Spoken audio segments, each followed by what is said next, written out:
Welcome to the Industrial Talk Podcast with Scott MacKenzie. Scott is a passionate industry professional dedicated to transferring cutting-edge, industry-focused innovations and trends while highlighting the men and women who keep the world moving. So put on your hard hat, grab your work boots, and let's go. All right, once again, welcome to Industrial Talk. Thank you very much for joining the #1 industrial-related podcast in the universe that celebrates industry professionals all around the world. Yes, you are bold. Yes, you are brave. You dare greatly. You innovate. You collaborate. You solve problems, and therefore you're making the world a better place. That's why we celebrate you on Industrial Talk. And if you can hear by the background, we are broadcasting on site. OMG's Q1 meeting. It's not a conference. It's a meeting. And it's a collection of problem solvers that are all passionate about what they do. And they are passionate. Don't come to this OMG event not thinking there's passion. There's passion. Go out to omg.org. Find out more.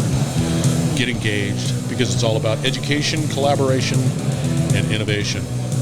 Okay, we got two gents. Greg Porter and Chris, say your last name again. Chris Tranchina. Tranchina. No, I got that. Tranchina. And there's Gary over there. He doesn't want to be a part of the conversation, but I thought we might as well get Gary in the conversation. There's Gary. Hey, Gary, how you doing? Doing well. He said, okay. And he's from Mandeville, too. Mandeville, Louisiana. I'm from Mandeville, Louisiana. That's great. Really? Whereabouts in Mandeville? Near Bell Creek. All right. There you go. There you go. He didn't want to be a part of the podcast, so we made him a part of the podcast. You're welcome. All right, you guys having a good meeting? Yeah, it's been great so far. Yeah, I've been sort of newbies to the whole thing. Got a lot of old crotchety guys roaming around with extensive knowledge, ready to call you on the carpet. That's right. Yeah, but has it been? But you're part of the Digital Twin Consortium. We are. That's correct. Yep. And we actually presented earlier today. Would you? Oh, before we get into that, give us a little background on who you are. Sure. Yeah. So my name is Greg Porter. I'm a senior systems architect with Sev1tech. That's one. That's a number one. Not don't even begin to spell out one OME. That's right. Is that right, Gary? That's right. Okay, good. Continue. Chris? Chris Tranchina, so 3D animator, modeler by trade, and then got brought in for real-time expertise for rendering this digital twin. That's a big deal. So how do you trust the data? Great question. It is a great question because I don't trust data. My background is in data. So we've implemented what we call the digital thread. What the digital thread does is connects to source systems through the source systems APIs and exposes the metadata from the source systems in order to understand the relationship connecting between the data in those typically disparate systems. And so we're not moving the data and creating a centralized data warehouse, which is a lot of times fostering distrust of data. Instead, we're leaving the data in the authoritative system that generated the data and leaving it back with the subject matter experts that are over those systems to govern their own data. Are you married? I am. Does your wife like you talking like that? She doesn't. Because oh gosh, he knows his stuff and he loves data. Her eyes tend to gloss over sometimes. That is so. I'm not me. I like it. It's good. It's absolutely good. So with that said, you're working with LSU, but you're also looking at the digital twin in conjunction with LSU. That's right. Explain a little bit about that. Yeah, so let's kind of start from the beginning. Yeah, so LSU was awarded a grant from NASA to build a digital twin of the Michoud Assembly Facility, which is outside of New Orleans. The Michoud Assembly Facility is where they assemble the rockets for the Artemis program. So they currently have the Space Launch System, the Exploration Upper Stage, and the Orion spacecraft all being assembled inside of this facility. So when we partnered with LSU to get the award from the government. Being a grant, it has to go through a university. And we are a private government contractor, Sev1tech is. So we work with LSU on this. We kind of handle the whole NASA side of it. LSU helps us out a lot on the research and development side of the technologies.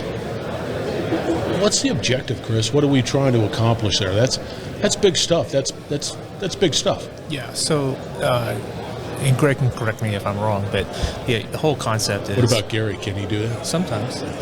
Gary, correct him if he's wrong.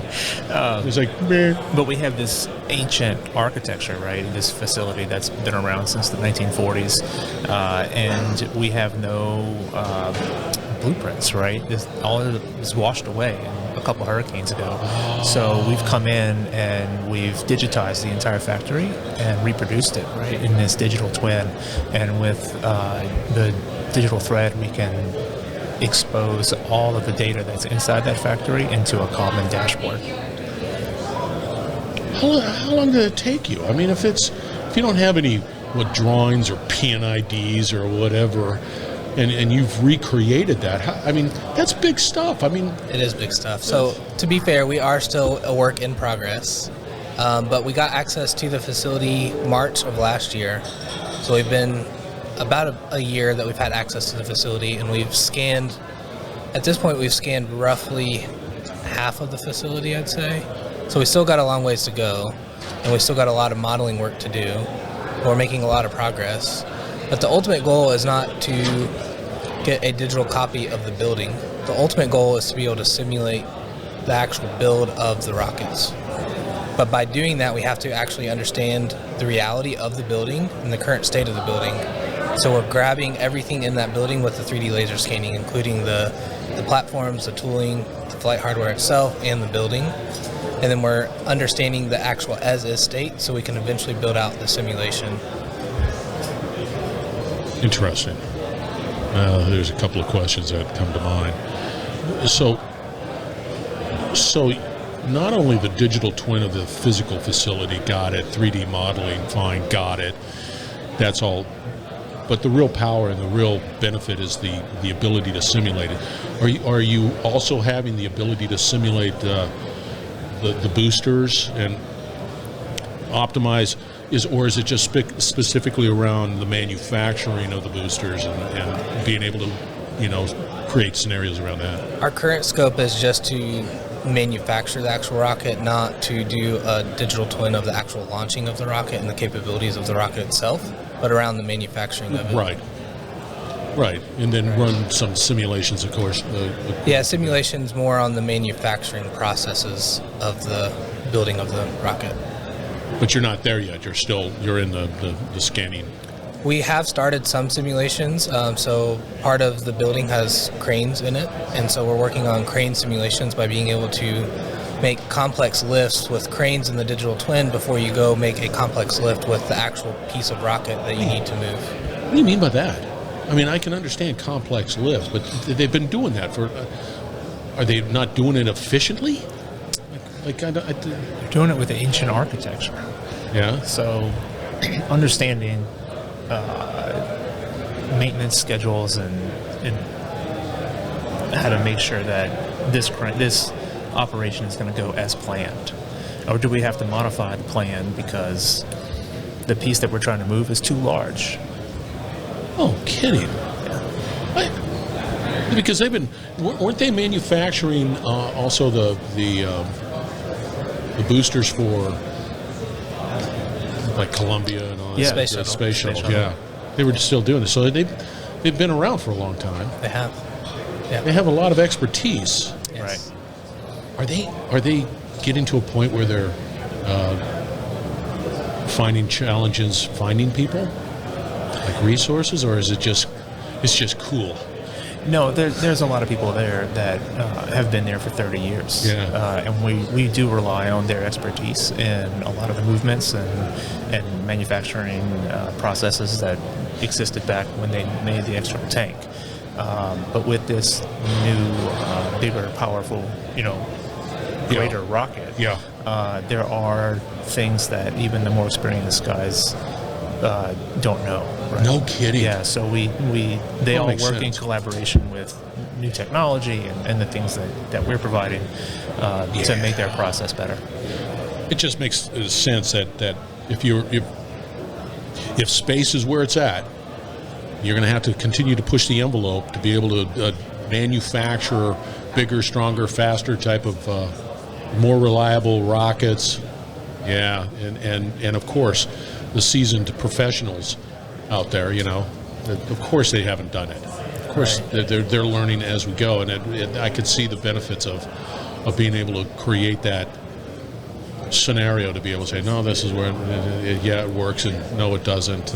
We need to do something else. Right, and as part of building that digital twin, we're also addressing other problems that they have in the factory. So given the size of Mashoud, you can imagine that things go missing, right? So literally every time I walk out onto the floor, I see somebody walking the floor, and they're searching for a piece of tool, equipment, platform. We're not talking a hammer, a wrench. We're talking platforms the size of a 2-story house. Because there's constant movement going on in the factory. They can't find it?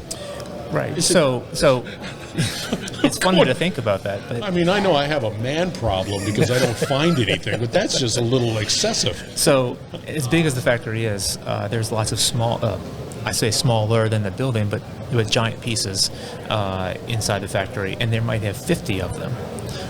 So they might get stacked next to each other, and you look at all these different work stands, and which one is the one I need, right? So we have technology that can not only tell them which is the right stand to pull out, but what's the right order to pull them out into the space. No kidding. Yeah, to optimize their production. I just didn't realize that.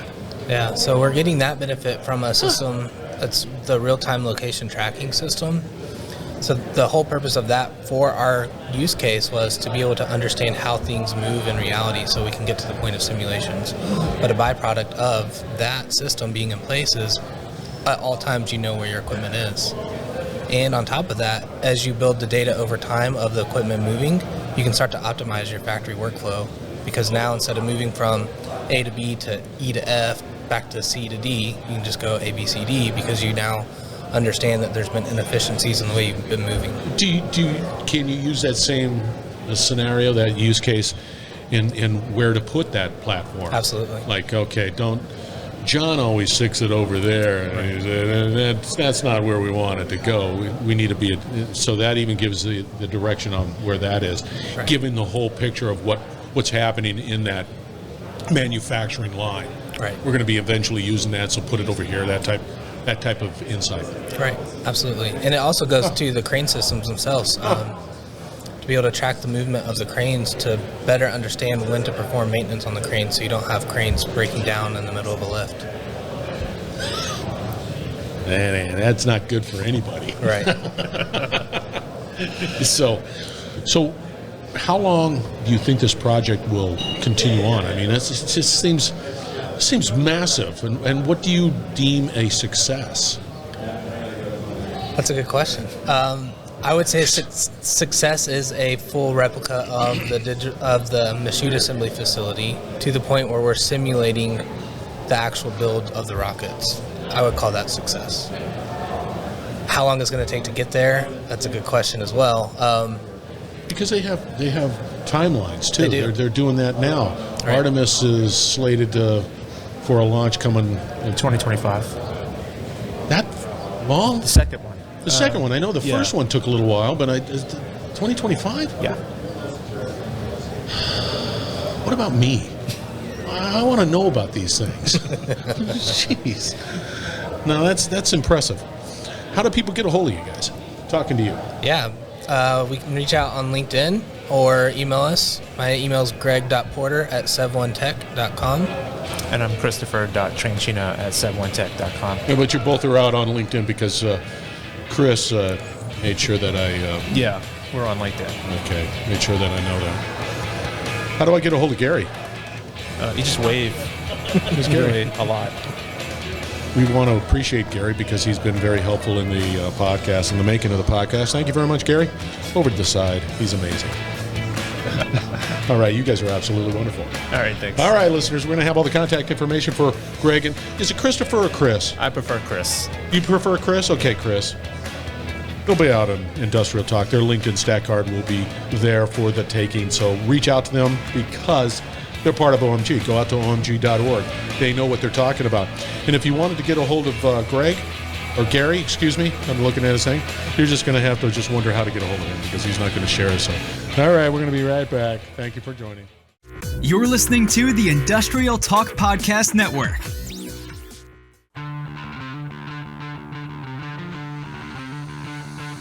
Greg and Chris, the company was Sev1tech. That's the number one in that name, Sev1tech.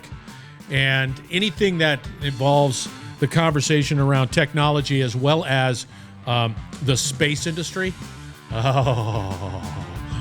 I get all giddy about that. That's cool stuff. They're right in the thick of it, right down there in the manufacturing. I get it. That was OMG's Q1 meeting. And again, I say it all the time, collection of incredible problem solvers trying to make the world a better place. That's what they do. OMG.org. Find out more, as well as reach out to these two gents out on Industrial Talk. We have that LinkedIn connection there. All right. You have a podcast? You want amplification? You got to stick it out on Industrial Talk.